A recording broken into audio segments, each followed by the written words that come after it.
Welcome to The Explainer. Today, we're going to decode the science behind one of the most misunderstood qualities a person can have, charisma.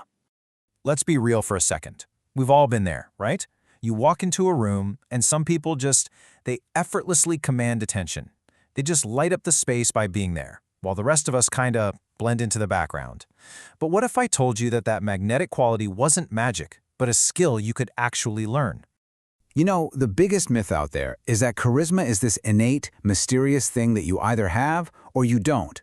But get this, the science completely debunks that. In controlled lab experiments, researchers have shown they can literally raise or lower someone's level of charisma, almost like they're turning a dial. So, the really crucial point here is that charisma can be broken down into a set of specific, learnable behaviors.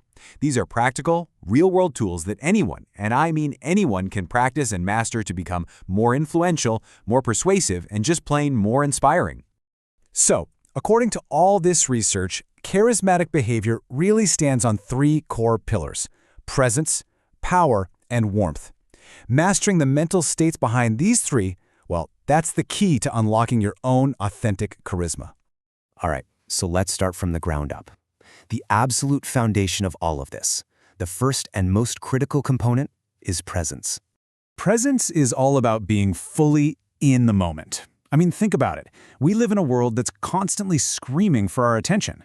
So when you give someone the rare gift of your complete, undivided focus, even for just a few moments, that is incredibly powerful.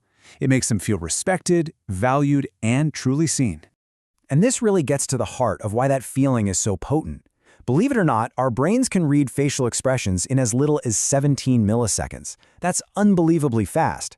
So if your mind is off someone else, your face is going to show a split-second delay, and people will feel that something isn't quite right. So here's a quirky but shockingly effective little trick to ground yourself. When you feel your mind starting to wander, just for a split second, shift your entire focus to the physical sensation in your toes. It sounds weird, I know, but it forces your brain to do a quick body scan, which pulls you out of your thoughts and puts you right back in the present moment. Okay, once you've started to master being present, the next layer we're going to add to the mix is power. Now, hold on, this isn't about aggression or being the boss. Not at all. Charismatic power is really about the perception that you're capable and confident, and it's almost entirely judged through body language, all those unspoken cues that signal you have self-respect and the ability to get things done. And this quote just nails it. Arrogance is not charisma. Let's be very clear on that. True power is this quiet, grounded self-assurance. It's an internal confidence that just radiates outward and actually makes other people feel secure around you. You can actually signal this confidence without saying a word. Think of a gorilla beating its chest to look bigger. Well, humans kind of do the same thing, simply taking up more space, standing tall with your shoulders back, keeping your posture open. This stuff has been scientifically proven to make you not only look more powerful, but to actually feel more powerful too. But here's the thing. Presence and power, on their own, are not enough. The final, absolutely crucial ingredient that brings it all together is warmth.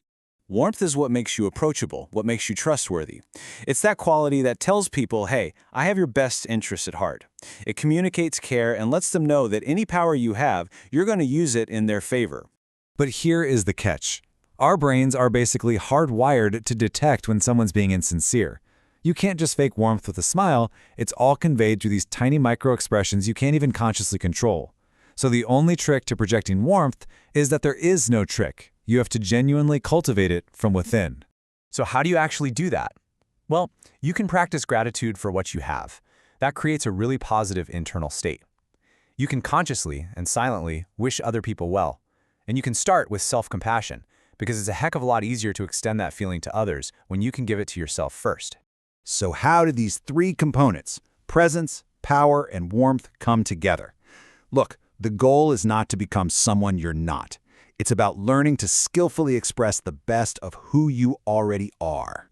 And the really key takeaway here is that you can lean into your natural strengths. By just adjusting the levels of presence, power, and warmth, you create different charisma styles. Maybe you excel at focus charisma through intense listening, or maybe you're all about kindness charisma, radiating warmth and acceptance. The goal is to find the blend that feels most authentic to you and then play to those strengths. So remember, charisma is a skill, not a gift. It's not about becoming someone else. It's about learning to express the best version of yourself. So the real question I want to leave you with is this: how are you going to choose to show up more authentically in your own unique way?